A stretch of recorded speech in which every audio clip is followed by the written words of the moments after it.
This newly rich family had just arrived in the city. They immediately gave a friendly wave to the pedestrians. To their surprise, the other person pulled out a toy gun. Jack thought this was just a more friendly way for city people to greet each other, so he pulled out a toy gun, too.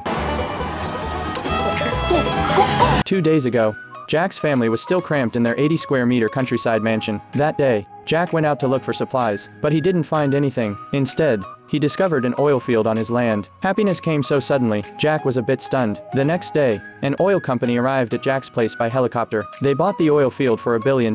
Nina immediately called her cousin, asking him to come pick them up and take them to the city. When her cousin heard they had struck it rich, he excitedly drove over. He nearly crashed into the only bathroom in the house as soon as he arrived. Luckily, the 80-year-old grandmother was quick on her feet and managed to escape unharmed. The family then began packing their things, preparing to move. They were ready to start a new life in a city villa. However, at that moment, Grandma suddenly became unhappy. She sat on a chair holding a toy gun. She said she preferred staying here. Jack understood his mother.